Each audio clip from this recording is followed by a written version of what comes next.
The wine was a 2019 Shiraz from the Barossa Valley. $14 at Dan Murphy's, nothing fancy. But it had become their thing every Friday night. Same time, same place. Same four people crowded around the kitchen island in David and Mia's Paddington townhouse, laughing about the same old stories they'd told 100 times before. David Chen? No, wait. David Carroll, 32 years old. Emergency room doctor at the Royal Brisbane and Women's Hospital. 6'1", dark hair that was starting to show a few grays at the temples, which his wife said made him look distinguished, and his best friend said made him look old as hell. He was uncorking the second bottle when Michael's laugh cut through the kitchen. "I'm telling you, mate," the client looked at the blueprints and said, and I quote, "Can we make the bathroom bigger than the bedroom?" And I said, "Sir, you've got a 300-square-foot apartment. Pick a struggle." Kathy snorted into her wine glass. "You did not say that. I said it in my head, which counts." David smiled as he poured. This was the good stuff. Not the wine was mediocre at best. But this, the four of them, the easy rhythm of a decade-long friendship, the kind where you didn't have to explain your jokes or apologize for your opinions or pretend to be anyone other than exactly who you were. They'd met at the University of Queensland, freshman orientation, 2012. David had been pre-med, buried in organic chemistry textbooks while everyone else was out partying. Michael had been the guy throwing the parties, architecture student, chronic overachiever, the kind of person who could charm a professor into an extension and a girl into his dorm room in the same afternoon. They shouldn't have been friends. They had nothing in common except a shared wall in their residence hall and a mutual hatred of the dining hall's attempt at American-style burgers. But here they were, 12 years later, both married, both homeowners, both pretending they weren't exhausted by the weight of adult responsibilities. David handed a fresh glass to his wife. Mia. God, she was beautiful. Even now, after 7 years of marriage, she still made his chest tight when she smiled, dark hair that fell past her shoulders, brown eyes that crinkled at the corners when she laughed, a smile that could light up a room or burn it down depending on her mood.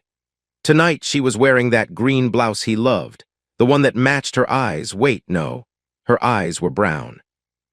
The blouse just looked good on her, made her look soft, approachable, like the girl he'd fallen in love with at that terrible house party junior year, the one where someone had tried to make jungle juice in a garbage can and 3 people had ended up in the ER. She took the glass from him without looking up. "Thanks, babe." 2 words, automatic. The kind of thing you say to a waiter who refills your water. David told himself it didn't mean anything. "So anyway," Michael continued, leaning against the counter with the casual confidence of a man who'd never doubted himself a day in his life. "The client calls me back 2 days later and says he's decided to go with another firm. And I said, 'That's fine, sir, but you still owe me for the consultation.' And he said, 'Oh my God,'" Kathy rolled her eyes, "can we talk about literally anything else? I've heard this story 4 times. You've heard it twice. 4 times, I counted. You counted wrong." David watched them bicker with the familiar warmth of someone observing a sitcom rerun. Michael and Kathy had been together almost as long as he and Mia had. They'd gotten engaged the same month, had a double wedding ceremony at the Brisbane City Hall because neither couple could afford separate venues. Kathy was the opposite of her husband in every way that mattered. Quiet where he was loud, thoughtful where he was impulsive. She taught 3rd grade at a primary school in Fortitude Valley and came home every day smelling like finger paint and hand sanitizer. She had red hair, natural, not dyed, and freckles that made her look younger than 31.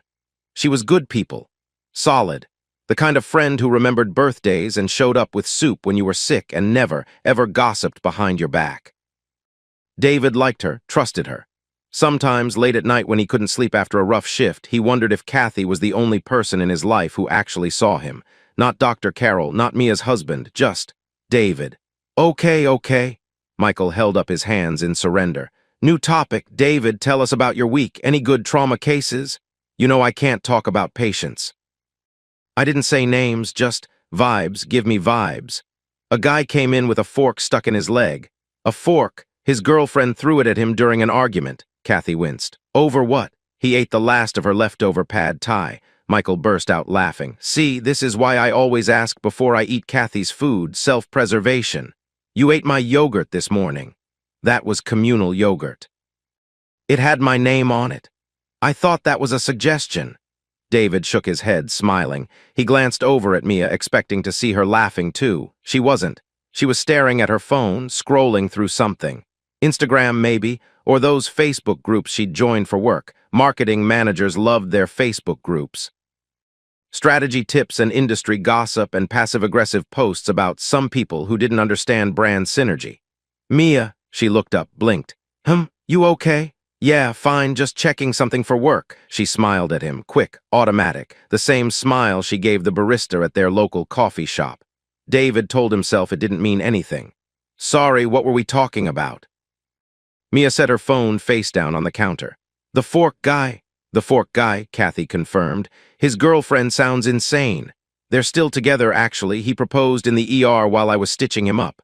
What? Said the fight made him realize he couldn't live without her. Michael snorted. That's not love, that's Stockholm Syndrome. Or a really good pad thai, David said.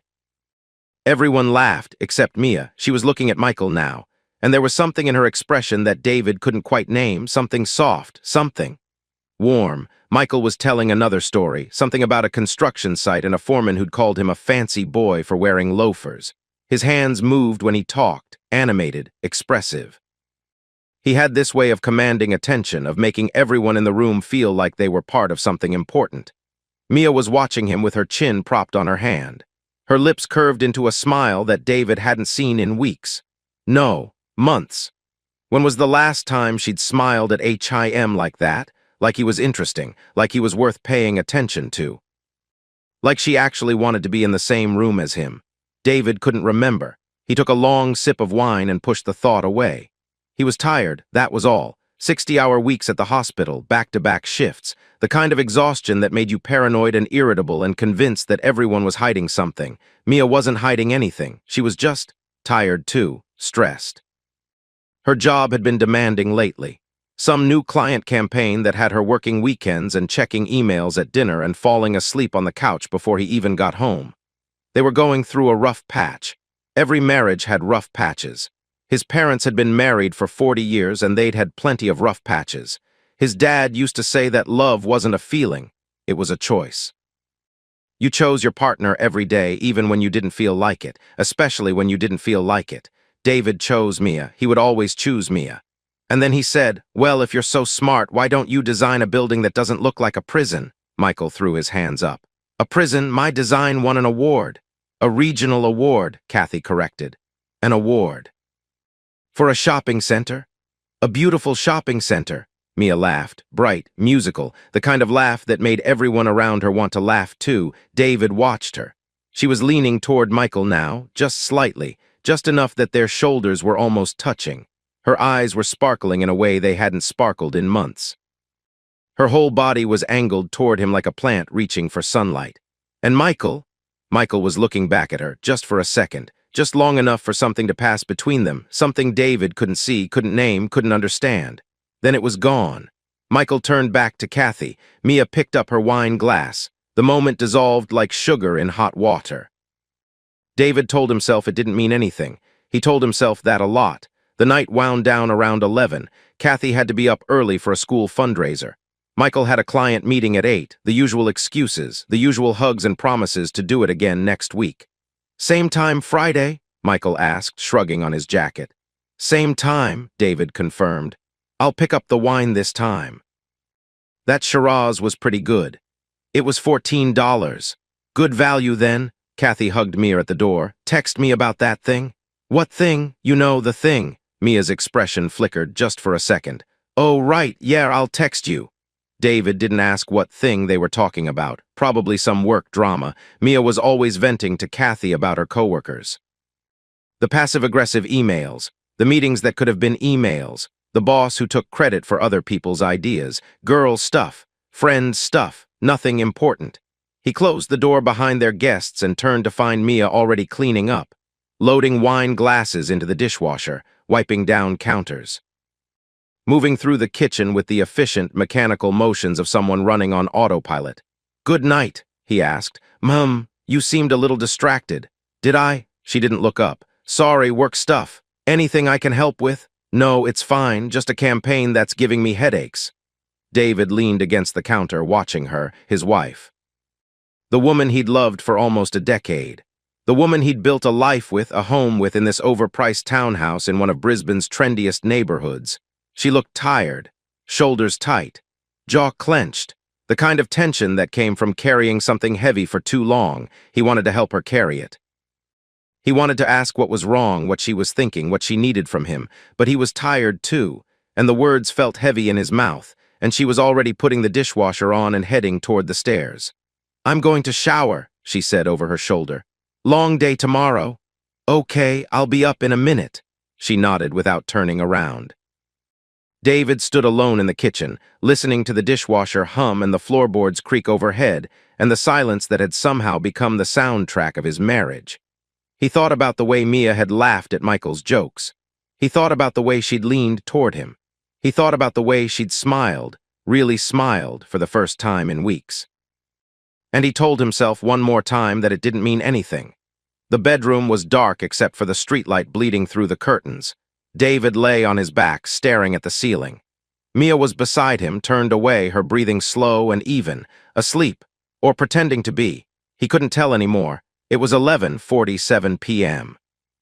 He knew because he'd checked his phone 6 times in the last 20 minutes. The shift tomorrow started at 6. He needed to sleep. His body was screaming for sleep, but his brain wouldn't cooperate. It kept replaying the evening like a broken record. Mia's laugh, Mia's smile, Mia's eyes tracking Michael across the kitchen like he was the only person in the room. "Stop it. You're being paranoid. You're being insane. This is your wife, the woman who stood beside you at the altar and promised to love you forever. The woman who held your hand when your dad had his heart attack. The woman who makes you coffee every morning even though she hates the smell of it. She's not hiding anything. She's just tired. Everyone's tired." David turned his head to look at her. In the dim light, he could see the curve of her shoulder, the spill of her hair across the pillow, the slow rise and fall of her breathing. Beautiful, still so beautiful. He reached out, touched her shoulder, gentle, questioning. "Mia." "Nothing." "Mia, you awake?" A pause, then, "Can we talk for a minute?" Another pause, longer this time. Then she rolled onto her back, rubbing her eyes. "What's up?" "Nothing. I feel like we haven't really talked in a while, like actually talked. We talk every day. About logistics, schedules, who's picking up groceries. That's not the same thing." Mia sighed. It wasn't an annoyed sigh, more like an exhausted one. The sound of someone who'd already run out of energy and was being asked to run another mile. David felt a stab of guilt. She was tired, he was tired. This probably wasn't the best time for a heart-to-heart, but when was the best time? When was the last time they'd had a conversation that lasted more than 5 minutes? When was the last time they'd done anything together that wasn't eating dinner in front of the TV or falling asleep on opposite sides of the bed? "I'm sorry," he said. "I know you're tired, I miss you." Mia turned her head to look at him. In the darkness, he couldn't read her expression. "I'm right here, David." "I know, but it doesn't feel like it. It feels like you're somewhere else, like you're thinking about something else, and I don't know what it is, and I don't know how to ask." Silence. The streetlight flickered.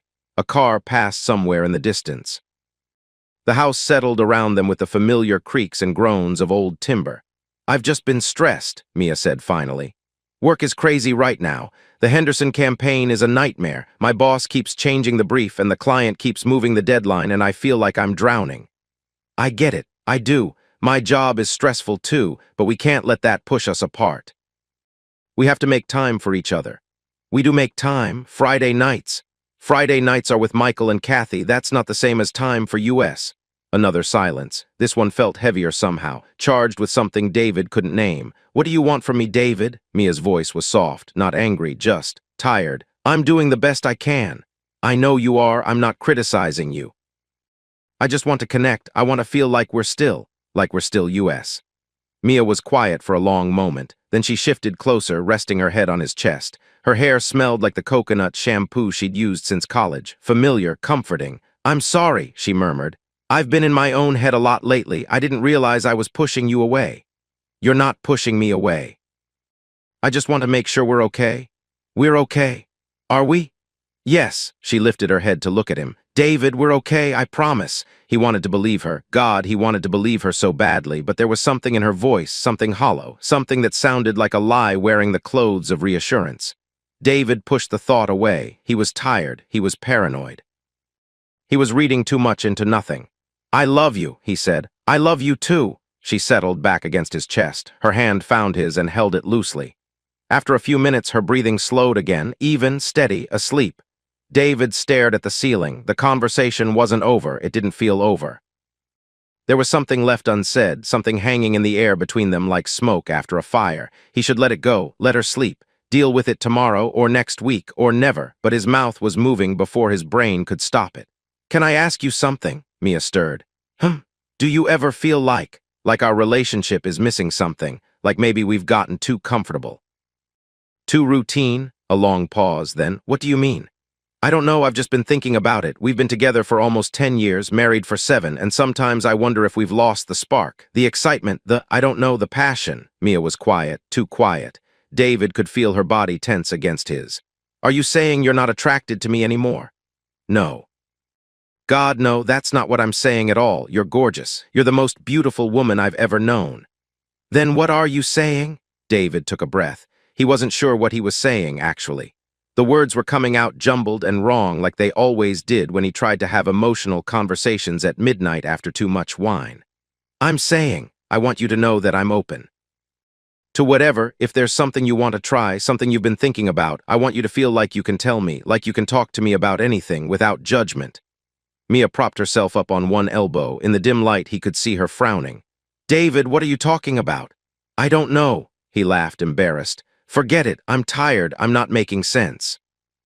"No, tell me, what something do you think I want to try?" "I don't know, that's the point. I don't know what you want anymore. I don't know what you're thinking, and I want you to feel like you can tell me, whatever it is." Mia was silent for a long moment, and if it was something unconventional, her voice was strange, careful, testing. "Like what?" "I don't know, like you said. Something to add excitement, something different." David's heart was beating faster now. He wasn't sure why. This conversation had taken a turn he hadn't expected. "Like what?" he repeated. Mia lay back down on the pillow, stared at the ceiling, the same ceiling David had been staring at for the past hour. "Nothing, forget it." "No, tell me, I want to know." "It's stupid." "It's not stupid if you're thinking about it." Another silence. "Then, have you ever thought about other people?" David's blood went cold, then hot, then cold again. "Other people, not like that, not cheating, just wondering about other dynamics, other experiences." David didn't know what to say. His brain was short-circuiting. Was she asking what he thought she was asking? "Are you talking about an open relationship?" "No, maybe, I don't know," Mia sighed, frustrated. "Forget it, I told you it was stupid." "It's not stupid, I just want to understand what you're asking." Mia was quiet for a long time. When she spoke again, her voice was barely above a whisper. "I read an article about couples who do things together with other people to add excitement to their marriage, and I just wondered." "Never mind, it's dumb." David's mind was racing, swinging. She was talking about swinging or something like it. Some version of opening up their relationship to other people. His first instinct was to recoil, to say absolutely not, never, not in a million years, but he stopped himself. This was Mia, his wife. The woman he'd built his life with, and she was trying to tell him something, trying to open a door that had been closed for too long. If he slammed it shut now, would she ever try to open it again? "I trust you," he said slowly, carefully. "Completely. Whatever you're thinking about, whatever you're curious about, I want you to feel like you can talk to me. Even if it's something I might not expect, even if it's something like, I don't know, swinging or whatever, I'd at least hear you out before I reacted." The words felt strange in his mouth, foreign, like a language he'd learned phonetically without understanding the meaning. Mia turned to look at him. Her eyes were wide in the darkness. "Really? Really, I'm not saying yes to anything. I'm just saying I'm open to listening, to understanding, to figuring out what we both need." Mia was quiet for a long moment, then she kissed him, soft, brief, a question rather than an answer. "Thank you," she whispered. "For what? For not freaking out, for being you." She settled back against his chest. Her breathing slowed, her body relaxed. David held her in the darkness and wondered what the hell he'd just agreed to. 2 weeks later, Mia sat in a corner booth at the Little Marionette Cafe in Toowong, waiting for Kathy. It was a Tuesday afternoon, overcast. Brisbane's winter had arrived with its usual passive-aggressive flair, not cold enough for a real jacket, not warm enough to feel comfortable in a t-shirt. The kind of weather that made everyone irritable for no good reason. Mia ordered a flat white and checked her phone for the 14th time. No messages from David. He was in surgery, some kind of emergency appendectomy that had turned complicated. She wouldn't hear from him for hours. Good, that was good. She needed time to think, time to process. Time to figure out how to say what she needed to say without sounding like a complete psychopath. The cafe was half empty. A few students from the university huddled over laptops. A young mom wrestling a toddler into a high chair. An elderly couple sharing a slice of lemon cake and holding hands across the table. Normal people, living normal lives, making normal decisions. Mia didn't feel normal. She felt like she was standing on the edge of a cliff, looking down at something she couldn't quite see. Something that might be a soft landing or might be a 100-foot drop onto jagged rocks. The bell above the door chimed. Kathy walked in, looking flustered. Her red hair was escaping from its ponytail. Her cardigan was buttoned wrong. She had the harried, slightly manic expression of someone who just survived a classroom full of 8-year-olds. "Sorry I'm late." She slid into the booth across from Mia. Jackson Miller glued his hand to his desk again. "Third time this month. I swear that kid is going to end up either in prison or running a Fortune 500 company. No in between." Mia smiled. "I ordered you a chai." "You're an angel." Kathy sagged against the booth. "I needed this. This week has been insane. Work, home, everything." She paused as the waitress delivered her chai, took a long sip, closed her eyes. "Michael's been weird lately, distant. I don't know what's going on with him." Mia's stomach tightened. "Weird how?" "I don't know, just not present. Like he's thinking about something else all the time, staring at his phone, going for long runs at random hours." Kathy shrugged. "Probably just work stress. He's got that big commercial project in the CBD, deadlines in 6 weeks." "Yeah, probably." Mia took a sip of her flat white. Her hands were shaking slightly. She hoped Kathy wouldn't notice. "Anyway." Kathy leaned forward, lowering her voice. "You said you wanted to talk about something important, so talk." This was it. The moment Mia had been dreading and anticipating for 2 weeks. She'd rehearsed this conversation 100 times in her head, in the shower, on her commute, lying awake at 3 a.m. while David snored beside her. She knew exactly what she wanted to say. Exactly how she wanted to say it, but now that the moment was here, the words had evaporated. "It's about David and me and you and Michael." Kathy frowned. "What about us? We've been struggling, David and I, not fighting, just disconnected like we're roommates instead of spouses." "I know the feeling." Kathy's expression softened. "Marriage is hard. Especially when you're both working all the time. When was the last time you two went on a real date?" "I can't remember." "See, that's the problem. You need to prioritize your relationship, book a weekend away, go somewhere romantic, reconnect." Mia nodded, but that wasn't what she wanted to talk about. "Kathy, I need to tell you something, and I need you to not freak out." Kathy's eyes narrowed. "You're scaring me." "I'm not trying to, I had a conversation with David a few weeks ago about our relationship, about what might be missing." "Okay." "And he said something I can't stop thinking about." Mia took a breath, then another. "He said he'd be open to exploring with other people if it was something I wanted. If it was people we trusted." Kathy's face went blank, the kind of blank that could mean anything. "Exploring," she repeated flatly. "Not cheating, not an open relationship, just a one-time thing, an experiment to add some excitement. To Mia." Kathy held up her hand. "Are you asking me what I think you're asking me?" Mia's face was burning. This was insane. This was absolutely insane. What was she doing? "I don't know, maybe, I just thought. We're all so close, we've known each other forever. If something like that were ever going to happen, wouldn't it be safer with people you trust? People who understand the boundaries, people who would never let it ruin the friendship." Kathy was staring at her like she'd grown a second head. "You want to swap husbands?" "I want to talk about it, that's all. I'm not proposing anything, I'm just saying it out loud, because I've been thinking about it, and I thought maybe you had too." The silence stretched between them like a rubber band about to snap. Mia wanted to crawl under the table and disappear. What had she been thinking? This was Kathy, her best friend, a primary school teacher, for God's sake. She probably thought Mia was a deranged sex addict who needed professional help. But then Kathy did something unexpected. She laughed, not a mocking laugh, not a nervous laugh, a real laugh, sharp and surprised and a little bit bitter. "Oh my God," Kathy said. "You too." Mia blinked. "What? You've been thinking about it too." Kathy shook her head, still laughing. I thought I was the only one. I thought I was losing my mind. Wait, you've thought about the Byron Bay trip last year, remember? Mia's heart stopped. She remembered. Of course she remembered. It had been a long weekend, the four of them in a rented beach house. Too much wine, too much sun, too much time spent in swimsuits and not enough time spent thinking about consequences. One night Michael and Mia had ended up alone on the beach. Everyone else was asleep.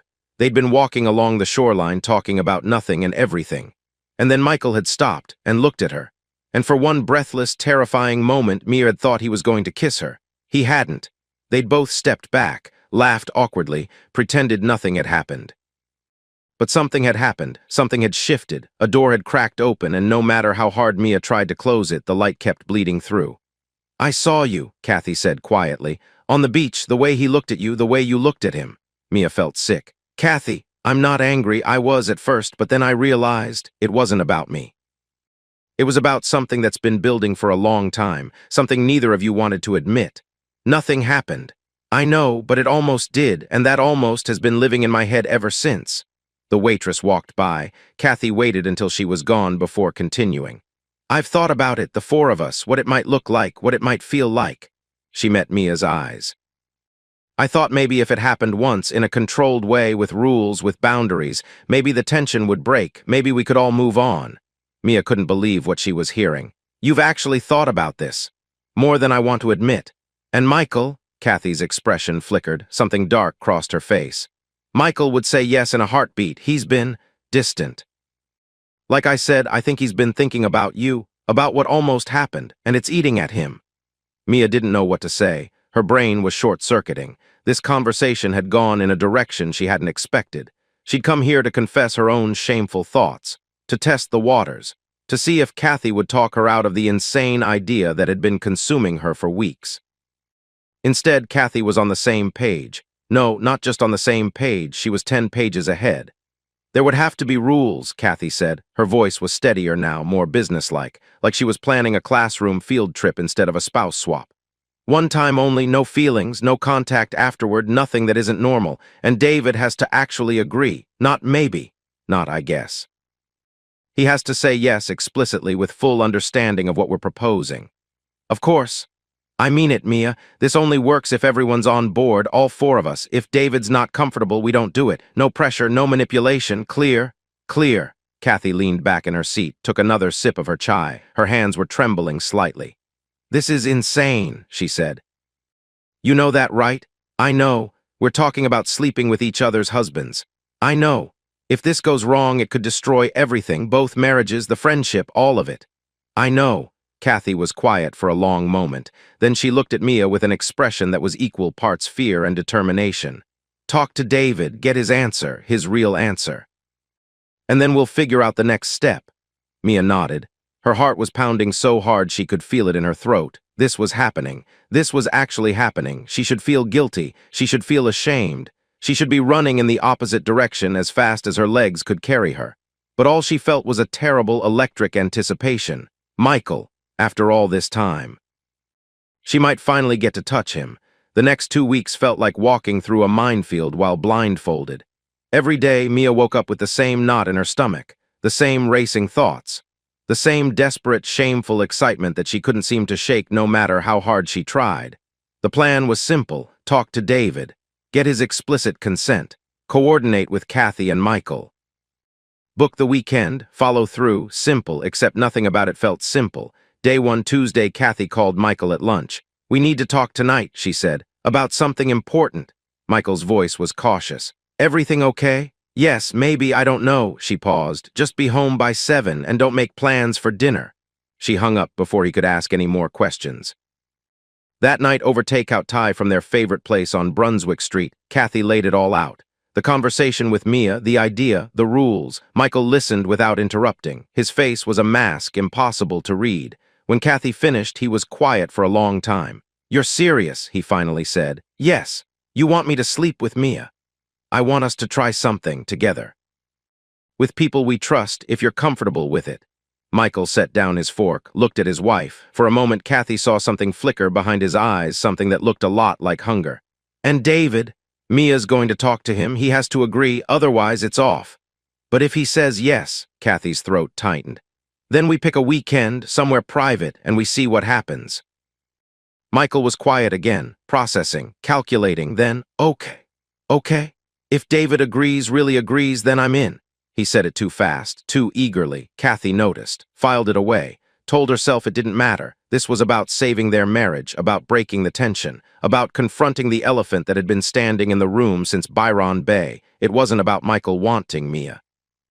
It wasn't. Day 3, Thursday, Mia couldn't find the right moment to talk to David. He'd been working double shifts all week, some kind of staffing crisis at the hospital.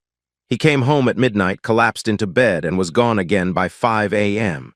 She told herself she'd talk to him on Sunday, when he had a day off, when they could sit down and have a real conversation.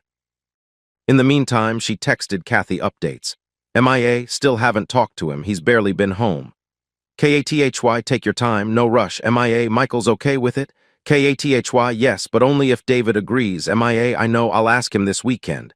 She put down her phone and stared at the ceiling. This was happening. This was really happening.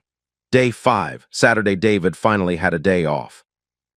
They went to brunch at their favorite spot in New Farm, a little place with exposed brick walls and avocado toast that cost $18 but was worth every cent. David looked exhausted but happy, relaxed, present in a way he hadn't been in weeks. This is nice, he said, reaching across the table to squeeze her hand. I feel like I haven't seen you in forever, Mia smiled. I know. I've missed you. I've missed you too.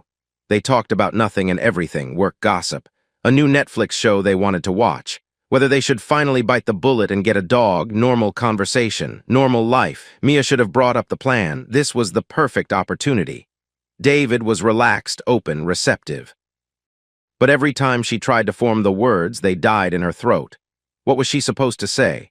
Hey, honey, remember that hypothetical conversation we had about swinging? Turns out it's not so hypothetical anymore. Your best friend wants to sleep with me, and I want to sleep with him, and we've all been secretly planning this for 2 weeks. You in? She couldn't do it, so she didn't. Day 8, Tuesday, Kathy texted again. KATHY, any update? MIA, not yet, haven't found the right moment. KATHY, Mia, if you can't talk to him, that's okay. We can forget the whole thing. MIA, no, I want to do this. I just need more time. KATHY, okay, but I need an answer by this weekend. Michael's already asking questions. Mia stared at the message for a long time. Michael was asking questions. Michael was thinking about her. Michael wanted this. The thought made her stomach flip. Excitement, guilt, hunger, fear, everything tangled up together until she couldn't tell where one emotion ended and another began. She typed a reply. MIA, I'll have an answer by Friday. Day 10, Thursday, David came home early for once. Mia was cooking dinner, chicken stir-fry, his favorite. He walked into the kitchen, wrapped his arms around her from behind, and kissed her neck. Hey, beautiful. Hey, yourself. She leaned back into him, tried to remember the last time he'd touched her like this. How was work? Long, but I'm home now, that's all that matters. They ate dinner together, talked, laughed. It almost felt like old times. Afterward, David poured 2 glasses of wine and led her to the couch. I've been thinking, he said, about that conversation we had a few weeks ago about trying something new. Mia's heart stopped. You remember that? Of course I remember. I couldn't stop thinking about it. He took her hand. I meant what I said. If there's something you want to explore, something you've been curious about, I'm open to talking about it, for real this time. This was it, the opening she'd been waiting for. All she had to do was say the words. Actually, Mia started. I've been talking to Kathy. David waited. Mia's phone buzzed, a text from work. She glanced at it, grateful for the interruption. Sorry, I have to. This is my boss, the Henderson campaign. Give me 5 minutes. She escaped to the kitchen, answered the text, stood with her back against the counter, trying to calm her racing heart. She couldn't do this. She couldn't look David in the eye and ask him to let another man touch her. But she couldn't not do it either. Not now. Not when Michael was waiting. Not when Kathy was counting on her. Not when every cell in her body was screaming for something, someone she wasn't supposed to want. Mia made a decision, a terrible, cowardly, unforgivable decision. She walked back to the living room. David was waiting, wine glass in hand, patient as always. Everything okay? Yeah, just work stuff. She sat down next to him, took a breath. So, about what you said earlier, about being open to exploring something. Yeah, I talked to Kathy about relationships, about marriage, about what happens when things get stale, and she mentioned something. David's expression was curious, open. She said she and Michael have talked about trying something unconventional with another couple, people they trust. David was quiet. Processing, and, he finally asked. And she asked if we'd ever considered something like that, the four of us, just once, to see what it's like. The lie slipped out so easily, so smoothly, like she'd been practicing it her whole life. She wasn't asking David for permission. She was presenting it as Kathy's idea, as something the other couple wanted, as a favor to their friends. David was quiet for a long time. Michael and Kathy want to swap. It's not about swapping, it's about exploring together as friends. Mia was talking fast now, filling the silence before David could think too hard. Kathy said it's really common, lots of couples do it. It's supposed to bring people closer together, build trust, remove the mystery of what if. And you want to do this? I want to support our friends, and I want to try something new with you, with US, if you're open to it.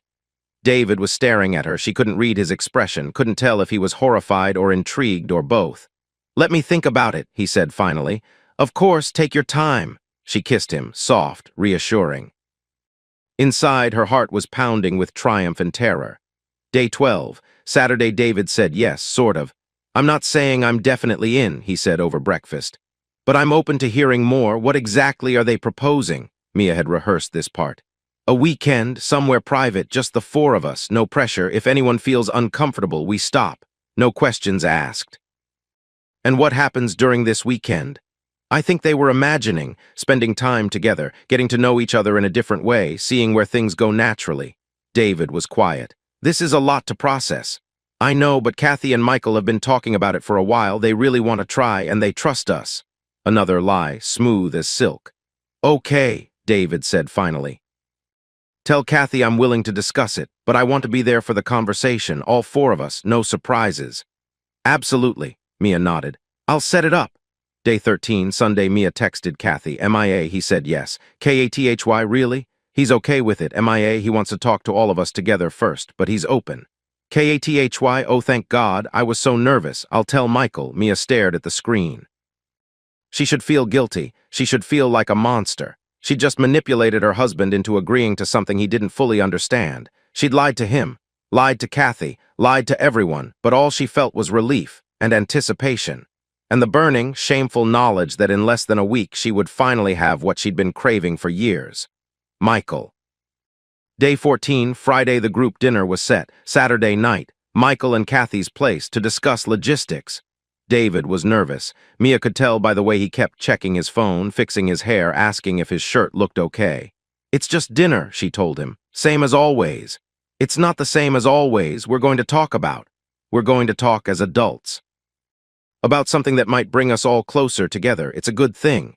David nodded, but he didn't look convinced. Mia squeezed his hand. Trust me, she said. The two words felt like acid on her tongue. The dinner never happened. At 5 p.m. on Saturday, David got called into the hospital. Major car accident on the M1. Multiple casualties. All hands on deck. I'm sorry, he said, pulling on his jacket. I don't know how long I'll be. It's okay, go save lives. He kissed her forehead, rushed out the door. Mia stood in the empty kitchen, watched his car pull out of the driveway, then she picked up her phone. MIA, David got called in. Emergency at the hospital. KATHY, damn, okay, we'll reschedule. MIA, when? KATHY, I'll check with Michael.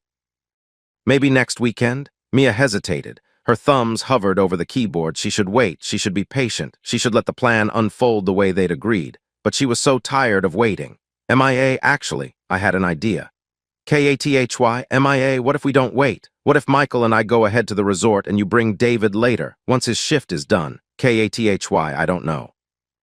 That wasn't the plan. MIA, I know, but David already agreed, and this way we don't waste the booking. The cabin's already paid for. A long pause. Then, KATHY, let me talk to David first. I'll explain everything and bring him up tomorrow. MIA, perfect. She set down the phone, smiled. The lie was already forming, the story she'd tell later when everything fell apart. David agreed, he knew. He was on board. She repeated it to herself like a prayer. Maybe if she said it enough times, it would become true. The road up Mount Tamborine wound through rainforest so thick it blocked out the afternoon sun.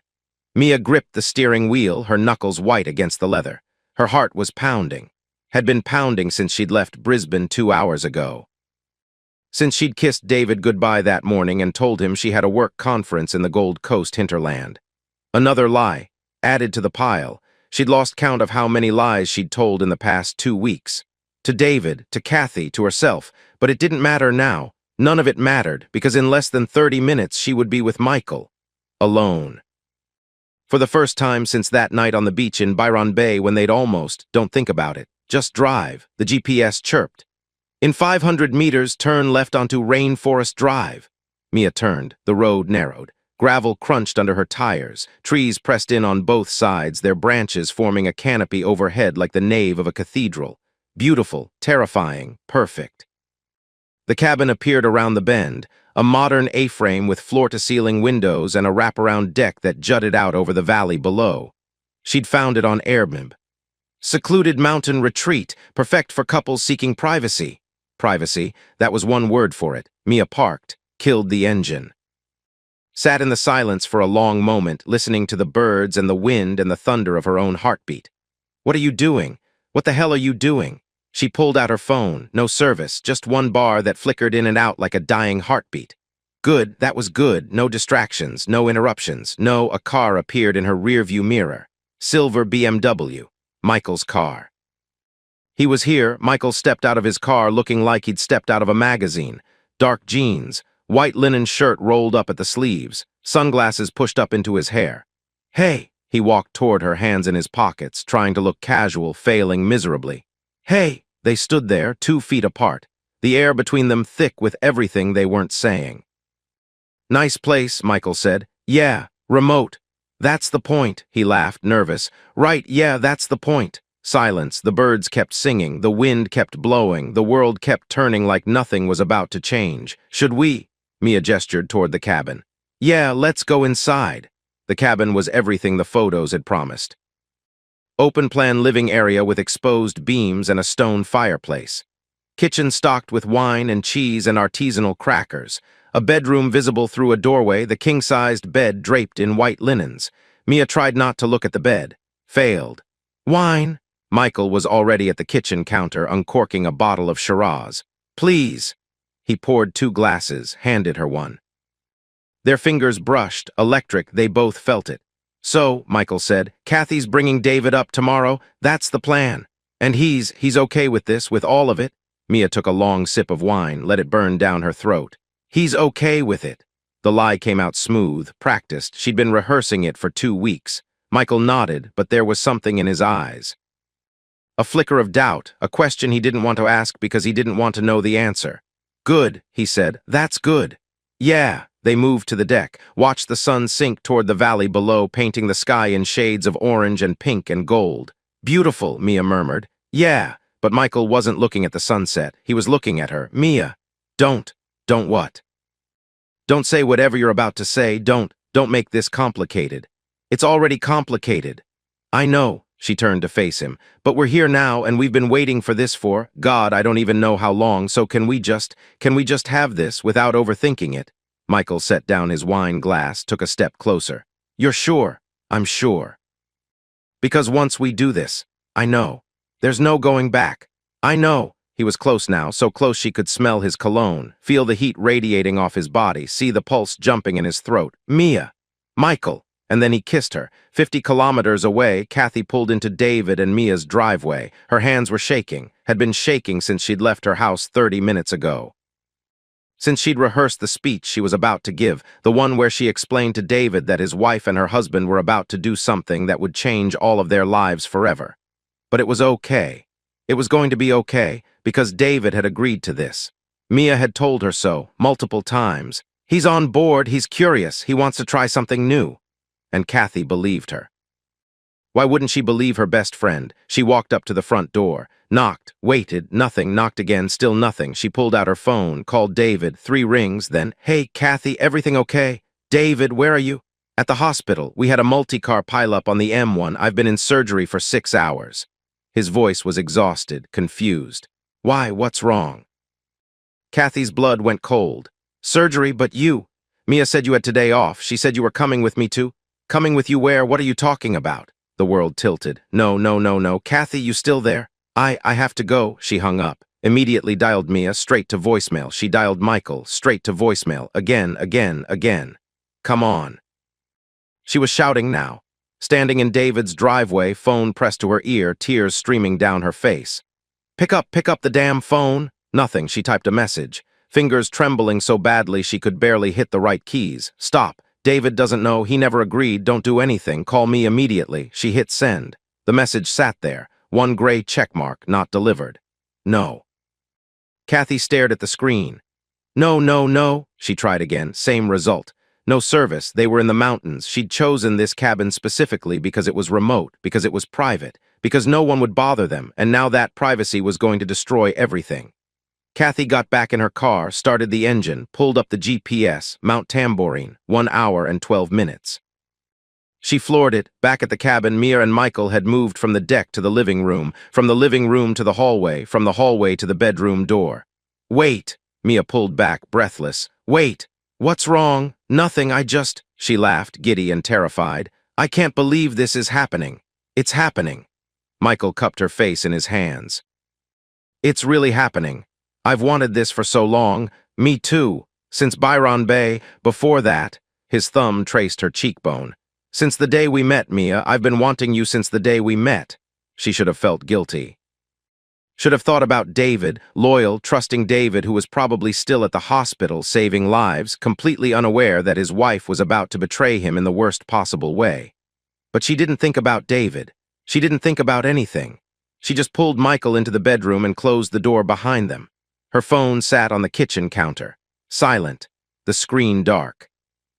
Somewhere in the digital void, Kathy's message waited. Undelivered, unread, unsent. The cabin was quiet except for the rain. It had started around midnight, a soft patter against the windows that grew into a steady drumming. The kind of rain that made you want to stay in bed forever. The kind of rain that made the rest of the world feel very far away. Mia lay in the tangled sheets, watching the shadows dance on the ceiling. Michael was beside her, one arm draped across her waist, his breathing slow and even. They'd made love 3 times. No, not made love. That wasn't the right word. They devoured each other, consumed each other. Years of suppressed desire exploding in a frenzy of lips and hands and skin against skin. It had been everything she'd imagined, and nothing like she'd imagined, because in her fantasies there was no guilt. No nagging voice in the back of her head whispering David's name. No moment right in the middle of everything when Michael had called her baby and she'd flinched because that was what David called her. But she'd pushed it down, buried it, kept going. You awake. Michael's voice was rough with sleep. Yeah. He pulled her closer, pressed a kiss to her shoulder. What are you thinking about? Nothing. Liar. She turned to face him. In the dim light, he looked younger somehow, more vulnerable, less like the confident architect who charmed clients and won awards and always had the perfect thing to say. I was thinking about us, she admitted. About what happens after this. What do you want to happen? I don't know. That's not an answer. I know. Michael was quiet for a moment. Then, I think about you all the time. You know that, right? Every day, every single day since Byron Bay. Michael, I know I shouldn't. I know it's wrong, but I can't help it. He traced a finger down her arm. When I'm with Kathy, I'm thinking about you. When I'm at work, I'm thinking about you. When I close my eyes at night. Stop. Why? Because this was supposed to be one time, one night, that's what we agreed. Is that really what you want? One night and then we go back to pretending nothing happened? Mia didn't answer because she didn't know. Because the truth was more complicated than she wanted to admit. Why didn't you meet me first? Michael murmured. Why did David get to you before I did? It doesn't matter. It matters to me. We can't change the past. No, he kissed her, soft, tender, but maybe we can change the future. 50 kilometers away, David Carroll finally finished his shift. It was 4:17 a.m. He'd been at the hospital for almost 14 hours. 3 surgeries, 2 codes, 1 patient who died on the table despite everything he'd tried. He was exhausted. The kind of exhausted that went beyond physical fatigue. The kind that settled into your bones and made you question why you'd ever thought being a doctor was a good idea. He pulled into his driveway, noticed that Mia's car was gone. Right, the conference. She'd mentioned a conference, something about a marketing retreat in the hinterland. He let himself into the dark house, dropped his keys on the counter, Considered making food, decided he was too tired, and headed straight for the bedroom. The bed was cold, empty. He picked up his phone, typed a message, "Just got home. Miss you. Hope the conference is going well. Come back soon." He hit send. Watched the message turn blue, no response. He set the phone on the nightstand, closed his eyes. Within minutes, he was asleep. Kathy hadn't slept at all. She'd driven up the mountain in the rain, nearly hydroplaning twice on the slick curves. She'd arrived at the cabin around 10 p.m., but the lights were off. The curtains drawn. No answer when she'd knocked. She'd considered breaking down the door. She'd considered screaming until they came out. Instead, she'd sat in her car in the driveway, calling and calling and calling, watching her messages fail to deliver, crying until she had no tears left. Around 2 a.m., she'd given up, driven back down the mountain, gone home to her empty house and sat in the dark, staring at nothing. Michael had done this. Mia had done this, and there was nothing she could do to undo it. At 6:03 a.m., her phone rang. She snatched it up. "Hello, Kath," Michael's voice, groggy, confused. "Why do I have 47 missed calls from you? Where are you?" "I'm at the cabin with Mia, you know that." "Did you sleep with her?" Silence. "Michael, did you sleep with her?" More silence. Then quietly, "Yes."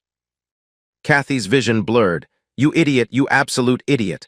"Kathy, what's wrong? You're the one who—" "David doesn't know." "What? David doesn't know?" She was screaming now, didn't care. "He was at the hospital all night. He never agreed to this. He has no idea what's happening. Mia lied to us." The silence on the other end of the line was deafening. "Michael, are you there?" She told me he was okay with it," she said. "She lied, do you understand? She lied to both of us, and you just slept with your best friend's wife without his consent." Kathy could hear Michael breathing, fast, panicked. "Oh God," he whispered. "Oh God, oh God, oh God, is she awake?" "No, she's still sleeping." "Then listen to me very carefully. You need to get out of there. Right now, come home. We need to figure out what to do before this gets any worse."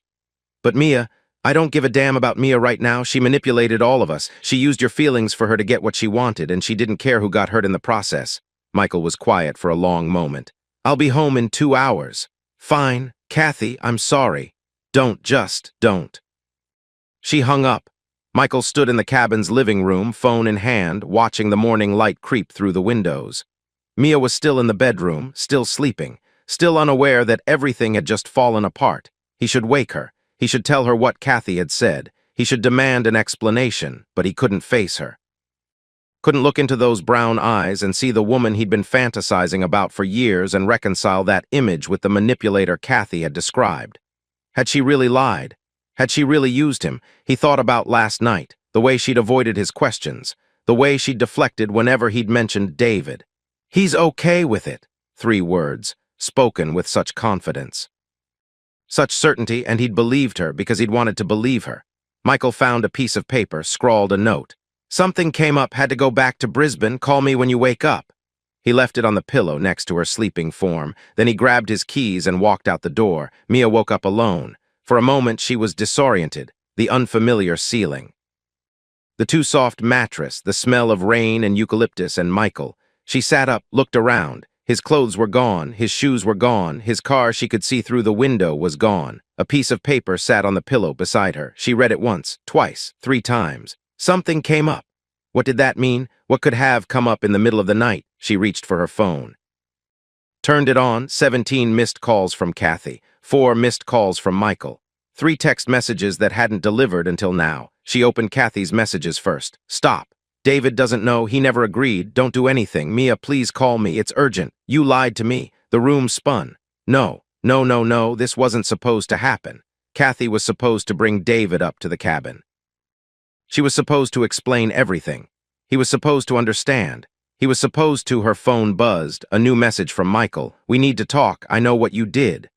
Mia dropped the phone, stared at the empty space where Michael had been lying just hours ago, and for the first time since this whole thing started, she felt the full weight of what she'd done. Sunday night. Mia pulled into her driveway at 7:42 p.m. The lights were on in the house. David's car was there. Everything looked normal, peaceful, like nothing had changed. She sat in the car for 5 full minutes rehearsing, "Act normal, don't panic, he doesn't know anything." She'd ignored Michael's calls all day. Ignored Kathy's texts. Driven home in silence, her mind racing through 1,000 different scenarios, 1,000 different ways this could all fall apart. But David didn't know. Kathy hadn't told him. She'd confirmed that in a brief, icy text exchange that afternoon. "This is your mess to clean up. I'm not doing your dirty work for you." So David was still in the dark. All Mia had to do was keep him there. She grabbed her overnight bag, fixed her smile, walked through the front door. "Hey," David appeared from the kitchen, a dish towel over his shoulder. "You're back early, thought the conference ran until tomorrow." "They let us go this afternoon, schedule change." The lie slipped out so easily, too easily. "Something smells good. I made pasta, thought you might be hungry after the drive." He crossed the room, kissed her forehead, pulled her into a hug. Mia stood rigid in his arms. "You okay?" David pulled back, frowning. "You seem tense." "Just tired, long weekend." "The conference was that bad?" "It was intense," she managed a laugh. "Lots of team-building exercises, trust falls, you know how it is." "Sounds terrible." "It was fine." She dropped her bag by the door. "I'm going to shower, wash off the mountain air." "Sure, dinner will be ready in 20. Mia escaped to the bathroom, locked the door, turned on the water as hot as it would go. Then she stood under the spray and tried to scrub away the last 48 hours. Dinner was agony. David talked about his weekend, the surgeries, the multi-car pileup. The patient who'd coded 3 times before finally stabilizing. "Oh, weird thing," he said, twirling spaghetti around his fork. "Kathy called me on Friday, seemed really confused about something." Mia's fork froze halfway to her mouth. "Oh, yeah, she asked where I was like she was expecting me to be somewhere. I told her I was at the hospital. She sounded, I don't know, upset." "Huh, weird." "Did you talk to her this weekend?" "Briefly." Mia forced herself to take a bite, chew, swallow. "She mentioned she was thinking about coming up to the hinterland too. Maybe we got our wires crossed." "Probably." They ate in silence for a moment, then Mia made her mistake. "So," she said, trying to sound casual. "How was your weekend with Kathy?" David looked up, confused. "My weekend with Kathy." The words hung in the air, wrong, all wrong. "I mean," Mia's brain scrambled for an explanation. "Didn't you two have plans, dinner or something?" "No, I told you I was at the hospital all weekend. When would I have seen Kathy?" Right, of course, I don't know why I said that." She laughed, high, nervous. "I'm exhausted, not thinking straight." David was staring at her now, really staring. His doctor eyes, the ones that could spot a lie the way they could spot internal bleeding. "Mia, what's going on?" "Nothing. You're acting weird."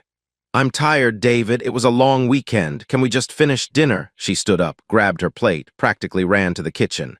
David watched her go. Something was wrong. Something was very, very wrong. He found her phone on the bathroom counter. She'd left it there while she showered for the 2nd time that night, said she couldn't get warm, said the mountain air had chilled her bones. But David knew what anxiety looked like. He'd seen it in 1,000 patients over the years. The restlessness, the avoidance, the inability to make eye contact. Mia was hiding something. He shouldn't look at her phone. That was a violation of trust, a betrayal of the privacy that every marriage depended on. But the way she'd asked about his weekend with Kathy, like she'd expected him to be somewhere, like she'd expected him to know something. He picked up the phone. Her passcode was their anniversary, had been for years. She'd never bothered to change it because why would she? What did she have to hide? The home screen lit up. 17 missed calls from Kathy, 4 from Michael, and a text thread that made David's blood run cold. "Kathy, Mia, we need to talk. You promised you would ask David." "Kathy, this is your mess to clean up. I'm not doing your dirty work for you." "Kathy, he's going to find out eventually." "Better it comes from you. Ask David what mess? What was going to come out?" David set the phone down, walked out of the bathroom, stood in the hallway, staring at nothing. His wife had gone somewhere this weekend, not a conference, somewhere else. Somewhere that involved Kathy, somewhere that involved a question she was supposed to ask him. And Michael had called her 4 times. Michael. The pieces were there, floating in front of him like shrapnel from an explosion. He just couldn't quite put them together, or maybe he didn't want to put them together. Maybe he already knew what the picture would show. Monday. David called in sick for the first time in 3 years. He told Mia he was exhausted from the weekend, needed a mental health day. She'd kissed his cheek and said she understood. She was working from home today anyway. They could have lunch together. He'd smiled and nodded and waited for her to disappear into her home office. Then he'd started digging. First, Mia's laptop. Open on the kitchen table, her email still logged in. A confirmation from Airbnb. Your booking at Mountain Serenity Cabin is confirmed. Check-in Friday 3 p.m. Check-out Sunday 12 p.m. Mountain Serenity Cabin, Mount Tamborine, not the Gold Coast hinterland, not a marketing conference. A private cabin for 2 nights, booked 3 weeks ago, before she'd ever asked him about trying something new. Second, her credit card statement, pulled up on their shared banking app. 2 charges at a restaurant in Tamborine Village. Friday night, 1 for wine, 1 for dinner, 2 steaks, 2 glasses of Shiraz, not a work conference, a date. Third, her calendar, color-coded and meticulous the way it had always been. Friday through Sunday, conference Gold Coast, but the location pin told a different story. Mount Tamborine, the same address as the Airbnb. David sat in the silence of his empty kitchen. His wife had lied to him. His wife had spent the weekend at a private cabin with someone, and based on Kathy's texts, based on the way Mia had asked about his weekend with Kathy, based on the 4 missed calls from Michael. He knew who that someone was, but he needed to hear it. He needed to hear the truth from someone who would actually tell it. He pulled out his phone, dialed Kathy. Hello. Her voice was wary, tired. It's David, we need to talk. A long pause, then, yes, we do. Kathy's house was quiet, too quiet. David noticed it the moment he walked through the door, the absence of Michael's shoes by the entrance. The missing jacket that usually hung by the stairs. The empty space in the driveway where his silver BMW should have been. He's staying at a hotel, Kathy said, reading his expression. I kicked him out yesterday. Why? You know why. They stood in the foyer, neither of them moving. Kathy looked terrible, eyes swollen, hair unwashed, still wearing what appeared to be the same clothes she'd had on yesterday. I'll make tea, she said finally. This is going to take a while. They sat at her kitchen table. The same table where they'd played countless games of cards over the years. Where they'd celebrated birthdays and holidays and promotions.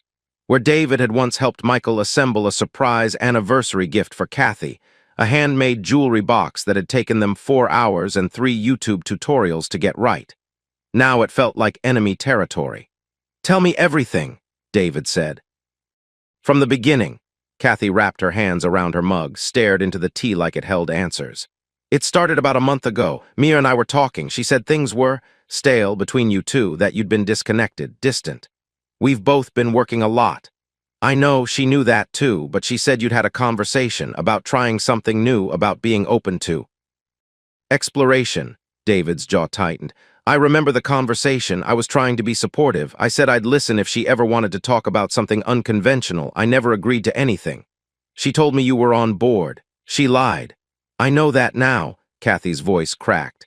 But I believed her, David. She's my best friend. Why would I think she'd lie to me about something this big? David wanted to be angry at Kathy. He wanted to blame her. But he could see it in her eyes, the devastation, the betrayal, the horrible realization that she'd been a pawn in someone else's game. What exactly did she tell you? That you were curious, that you discussed swinging. That you were interested in trying it once with people you trusted, and that Michael and I were the only couple you'd ever consider. And you believed her. I believed her because... Kathy hesitated, took a sip of tea, set it down with trembling hands, because part of me wanted to believe her. What does that mean? It means I knew about Michael and Mia. She met his eyes. I've known for a long time. The story came out in fragments. Byron Bay, last year, the beach trip they'd all taken together. I woke up in the middle of the night. Michael wasn't in bed. I went looking for him and I found them, him and Mia, on the beach. They were standing close, too close, and they were about to kiss. David felt like he'd been punched in the chest. They kissed. No. They saw me coming. They stepped apart, pretended nothing was happening. Kathy laughed bitterly, and I pretended to believe them. Why didn't you tell me? Because nothing actually happened, and because I was terrified of what it would mean, of what we'd have to do about it. She wiped her eyes. So I convinced myself it was a one-time thing, too much wine, a moment of weakness. It wouldn't happen again. But it did. Not exactly. They didn't do anything physical after that, but I could see it, the way they looked at each other. The electricity whenever they were in the same room. Michael was obsessed. He'd find any excuse to talk about Mia, to bring her up in conversation, to suggest we spend time together as a group. David thought about all those Friday wine nights. All those dinners and birthdays and holidays. Had it been right in front of him the whole time? Had he been that blind? So when Mia came to me with this plan, Kathy continued, I thought, maybe this could work. Maybe if I let it happen in a controlled way with rules, with boundaries, the tension would break, the fantasy would die, and we could all move on. That's insane. I know it's insane, I know that now, but I was desperate, David. My husband was in love with another woman and I didn't know what else to do. She was crying now, openly, the tears streaming down her face. I'm so sorry, I'm so sorry. I should have told you, I should have warned you. But Mia kept saying you were on board and I believed her, and then? What happened at the cabin? Kathy flinched. You don't want to know. Tell me anyway. They slept together. The words came out flat, dead. Friday night. I was supposed to bring you up on Saturday after I'd explained everything, but you were at the hospital, the emergency. I tried to call them, tried to warn them that you didn't know, but there was no signal in the mountains, and by the time I got through, it was too late. It was too late. David sat in silence, processing, cataloging, feeling the walls of his world collapse around him one brick at a time. His wife had lied to him. His wife had slept with his best friend. His wife had manipulated everyone around her to get what she wanted. And Michael had been willing to sleep with another man's wife without ever confirming that the man had actually agreed, because he didn't want to confirm, because the answer might have been no. I reached Michael Saturday morning, Kathy said. He was still at the cabin. I told him the truth, that you never knew that Mia had lied, and he just left, walked out, drove home without even confronting her. Coward. Yes, no argument. He's a coward, and I'm a fool, and Mia is. She shook her head. I don't know what Mia is, but she's not the person I thought she was. David stood up. His legs felt weak, his hands were numb. But his mind was sharp, sharper than it had been in months. Thank you for telling me. What are you going to do? I don't know yet. Kathy reached across the table, grabbed his hand. David, I know I have no right to say this, but please don't do anything you'll regret. Whatever Mia did, it's not worth destroying yourself over. He looked at her. This woman who had been his friend for over a decade, who had been betrayed just as badly as he had, who had tried in her own misguided way to protect her marriage by offering it up as a sacrifice. I need to think, he said. I understand. He walked to the door, paused. Kathy? Yeah. You're not the villain here, you know that, right? She didn't answer. But as David stepped out into the afternoon light, he heard the sound of her crying. He drove home in silence. No music, no podcasts, no phone calls, just the hum of the engine and the roar of his own thoughts. Mia was still in her home office when he got back. He could hear her on a conference call, something about brand positioning and Q2 targets and all the corporate nonsense that had become the soundtrack of their lives. He stood in the doorway, watched her. This woman he'd loved for almost a decade. This woman he'd built a life with. This woman who had looked him in the eye and lied to his face. She glanced up, smiled. Hey, feeling better? Yeah. Good, I'm almost done here. 30 more minutes. Take your time. He walked to the bedroom, sat on the edge of the bed, and waited. Because tonight, after she fell asleep, he was going to wake her up, and he was going to make her tell him the truth, every last word of it. 2:14 a.m. The house was silent except for the ticking of the kitchen clock. That stupid IKEA clock Mia had insisted on buying 3 years ago. David had always hated it. Too loud, too persistent, like a heartbeat counting down to something inevitable. He sat in the dark living room, waiting. He'd been home for 6 hours, 6 hours of sitting in this chair, staring at the wall, replaying everything Kathy had told him. The plan, the lies. The cabin on Mount Tamborine where his wife had don't. Not yet. First, he needed to hear it from her. Mia was asleep upstairs, blissfully unaware that her carefully constructed world was about to collapse. She'd gone to bed early, complained of a headache, kissed his cheek like nothing was wrong. Like she hadn't spent the weekend in another man's bed. Like she hadn't lied to everyone who trusted her, like she hadn't destroyed everything. David stood up. His legs felt numb. His hands were steady, surgeon's hands, trained to remain calm in crisis. But inside, something was breaking, slowly, quietly, like ice cracking on a frozen lake. He walked upstairs, opened the bedroom door, turned on the light. Mia sat up, squinting against the sudden brightness. David, what time is it? 2 in the morning. What's wrong? Is it the hospital? No, she rubbed her eyes, pushed her hair back, still half asleep, still unaware. Then what? I know everything. 3 words, the room went still. Mia's face cycled through a dozen expressions in the span of a heartbeat. Confusion, fear, denial. And then finally, the horrible dawning recognition of someone who realizes they've been caught. David, I talked to Kathy. Kathy told you everything, the plan, the cabin, what you told her about my consent. He made air quotes, bitter, sharp. She told me everything. Mia's hand flew to her mouth. Her eyes were wet now, tears already forming. David, please. Let me explain. That's exactly what I want. He pulled the chair from her vanity table, set it at the foot of the bed, sat down with the careful precision of a man conducting an interview. I want you to explain all of it from the beginning. I don't know where to start. Start with the lie. Which one? The question hung in the air, heavy, damning. David felt something twist in his chest. How many lies, how many had there been? The one where you told Kathy I agreed to this.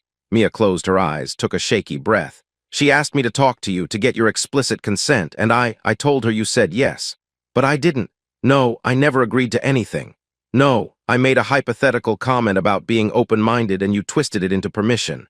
Mia was crying now. Silent tears streaming down her face.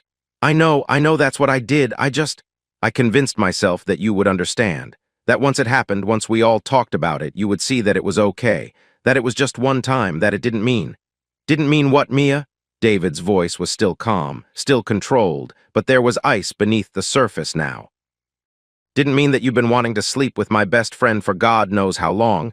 Didn't mean that you pulled away from me, from US, because you were saving yourself for HIM? Mia flinched. How did you? I'm not stupid. I noticed you avoiding me. I noticed the excuses, the headaches, the stress. He leaned forward. I just didn't want to believe what it meant. David, how long? What? How long have you wanted him? Mia's hands were shaking. She twisted the bedsheet between her fingers, wouldn't meet his eyes. Since Byron Bay. The words hit David like a physical blow. Byron Bay, that trip. He remembered it now, the beach, the bonfires, the late nights with too much wine. He remembered thinking how happy everyone seemed, how connected. He'd been wrong. That was a year ago. I know. You've been thinking about him for a year. I tried not to, I tried to push it away, but every time I saw him, every time we all got together, it got worse. And you never thought to tell me, never thought to say, hey, David, I'm developing feelings for your best friend, maybe we should talk about it. I was ashamed. You should be. The words landed hard. Mia recoiled like she'd been slapped. David, please, tell me about the weekend. I don't think you want to, tell me. She told him, not everything, not the details he didn't need, but enough. The drive up the mountain, the cabin, the wine on the deck as the sun went down, the first kiss, the rest. David listened without interrupting. His face was a mask, unreadable, impenetrable. The same face he wore when delivering bad news to patients' families, the professional distance that protected him from feeling too much. But inside, he was drowning. And when I woke up, he was gone, just a note on the pillow. Because Kathy called him, told him the truth. I didn't know that then. I didn't know until I got home and saw her messages. And then what? You just decided to pretend nothing happened? I didn't know what else to do. You could have told me. I was scared.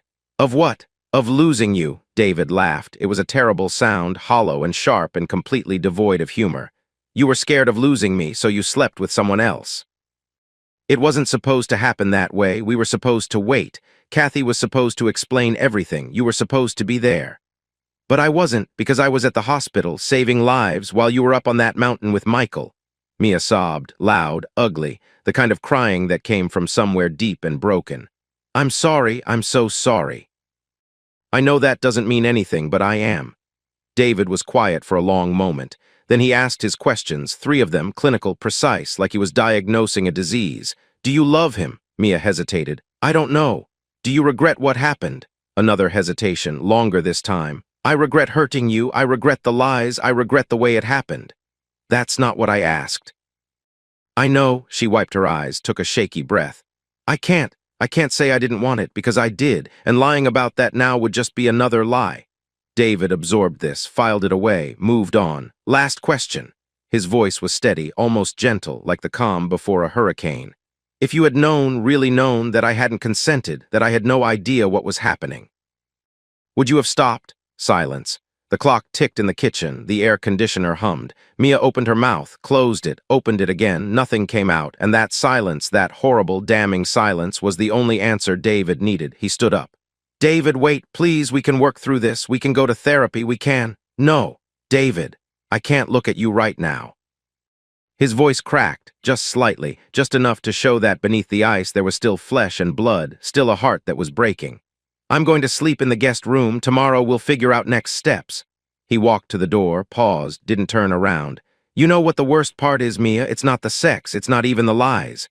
His shoulders were rigid, his hand tight on the door frame. "It's knowing that you would have done it anyway, even if you'd known I hadn't agreed. You would have gone to that cabin and climbed into bed with him regardless, because that's how little I mattered." He left. The door clicked shut. The lock turned. And Mia sat alone in the bedroom they'd shared for 7 years, listening to her marriage die in the silence between heartbeats.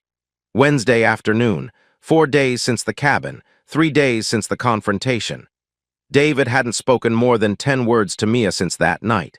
He'd moved into the guest room, ate breakfast before she woke up, came home after she'd gone to bed. They existed in the same house like ghosts haunting parallel dimensions. But today was different. Today they were going to face it, all 4 of them. Kathy had called that morning, said they needed to talk all together to figure out what happened and what came next. David had agreed, mostly because he wanted to see Michael's face. Wanted to watch his best friend try to explain why he'd thought it was okay to sleep with another man's wife. The living room felt smaller than usual. Mia sat on one end of the couch. Pale, silent, she'd barely eaten in days. David sat in the armchair by the window, calm, collected, watching. The doorbell rang at 3:00 p.m. exactly. Michael looked terrible, dark circles under his eyes. Stubble on his jaw. The confident, charming architect was gone, replaced by something hollow and broken. He stood in the doorway like a man facing a firing squad. "David!" "Michael!" No handshake, no greeting, just 2 names hanging in the air like accusations. Kathy came in behind him. She looked exhausted too, worn down by days of fighting and crying and trying to salvage something from the wreckage. She touched David's arm briefly as she passed. "Thank you for doing this." "Don't thank me yet." They all gathered in the living room. 4 people who had once been best friends. 4 people who had celebrated birthdays and holidays and weddings together. 4 people who would never be the same again. Kathy spoke first. "I thought we should all be here to talk, to figure out how we move forward." "Move forward?" David's voice was flat. "How exactly do you propose we do that?" "I don't know, but we can't just pretend this didn't happen." "No, we can't." Michael cleared his throat. "David, I want to say something." "Go ahead." "I'm sorry." The words came out rushed, desperate. "I know that doesn't fix anything. I know what I did was unforgivable, but I need you to know that I never meant to. You never meant to sleep with my wife?" Michael flinched. "I thought," Mia said, "you were okay with it," she said. "And you believed her." "I wanted to believe her." "Right," David nodded slowly. "You wanted to believe her. So you never actually verified it, never actually asked me, because deep down you knew what the answer would be, didn't you? You knew I'd say no, and you wanted her badly enough that you didn't care." Michael's face crumpled. "David, please, we've been friends for 12 years. I made a mistake, a horrible mistake. Tell me what I can do to fix this." "Fix it?" David laughed. That same hollow sound from the other night. "What exactly do you think you can do to fix this, Michael?" "I don't know, anything, whatever it takes." "Okay." David leaned forward. "Give me back the time I spent trusting you. Give me back the years I thought you were my friend. Give me back the ability to look at my wife without seeing her with you." Silence. "That's what I thought." Michael ran his hands through his hair, desperate, drowning. What if I paid for therapy, couples counseling, whatever you need, I'll cover all of it." "You think this is about money? I'm trying to help. How much do you think my wife is worth, Michael? Give me a number. What's the going rate for a 12-year friendship?" Michael's face went white. "That's not what I meant." "Then what did you mean?" Kathy intervened. "David, he's trying to apologize." "I don't want his apology." David's voice was sharp now, the calm cracking. "I want answers. I want to understand how my best friend, the man who stood next to me at my wedding, decided it was okay to sleep with my wife behind my back." Michael was crying now, actual tears streaming down his face. "I didn't plan for this to happen. Mia and I, we've always had this connection, and I tried to ignore it. For years I tried. But when she came to me with this plan, when she said you were on board.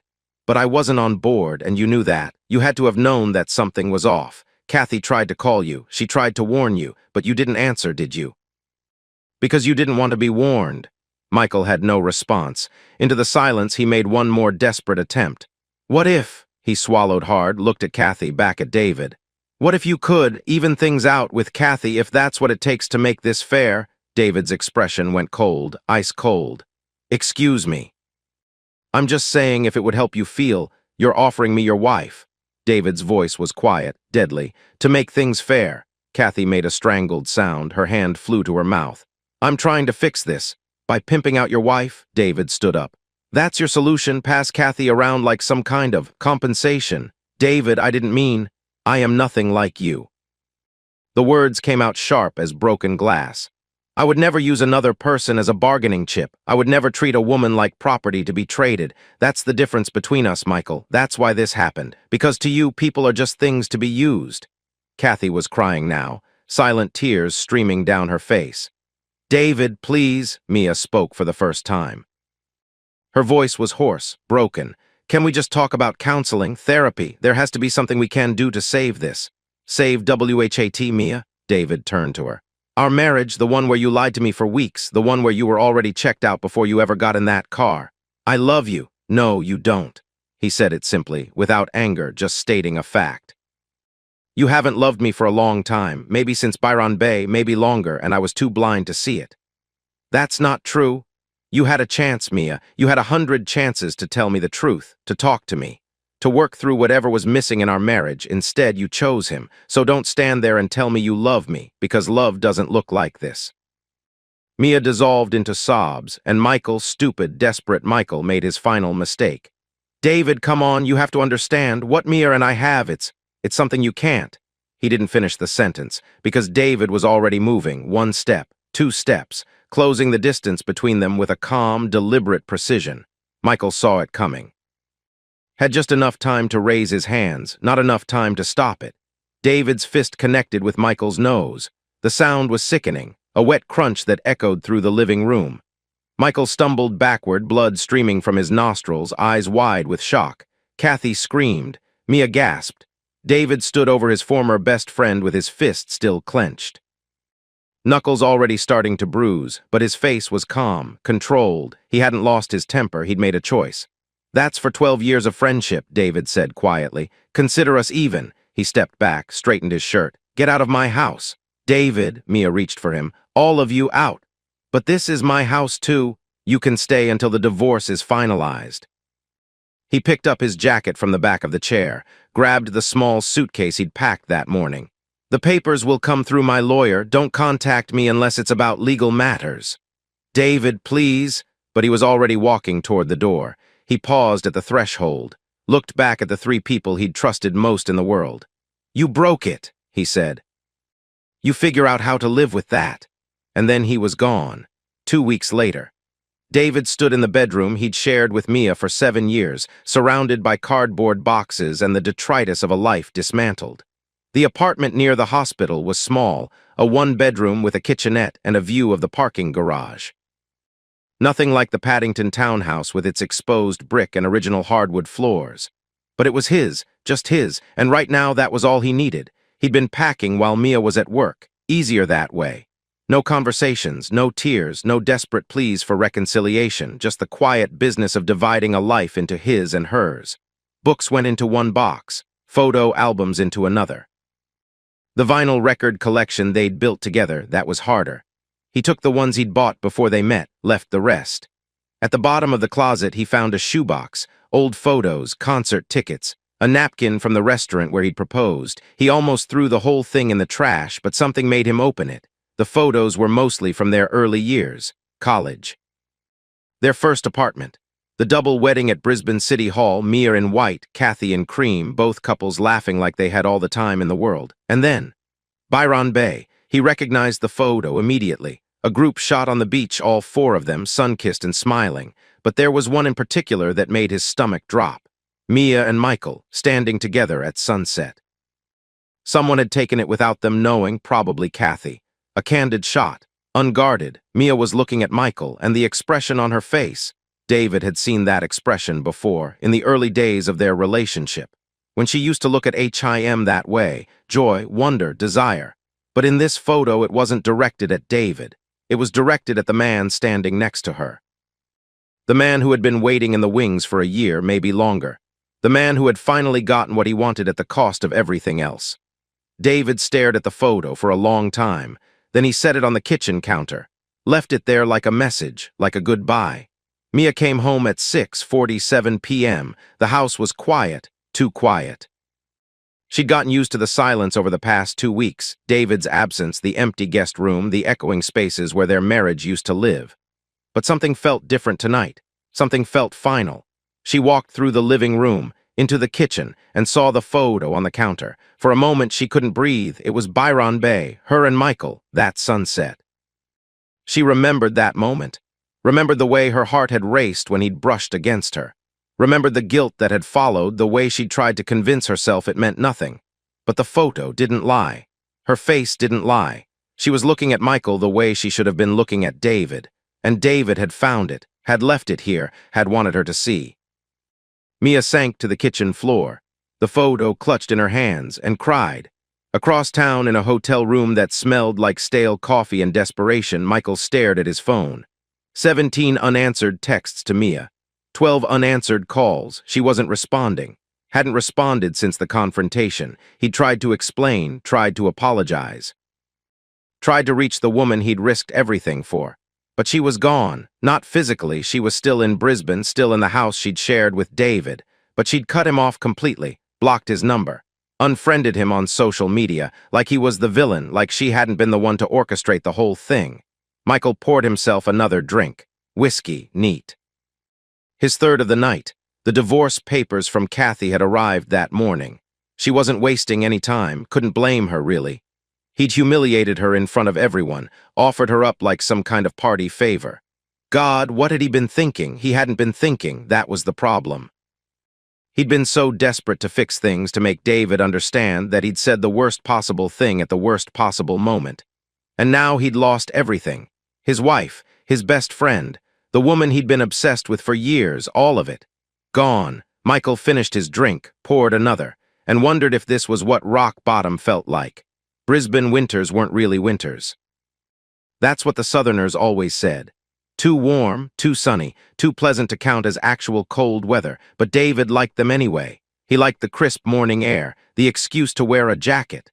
The way the city felt quieter, softer, less aggressive than the sweltering summers that drove everyone indoors. It was a Saturday morning in July.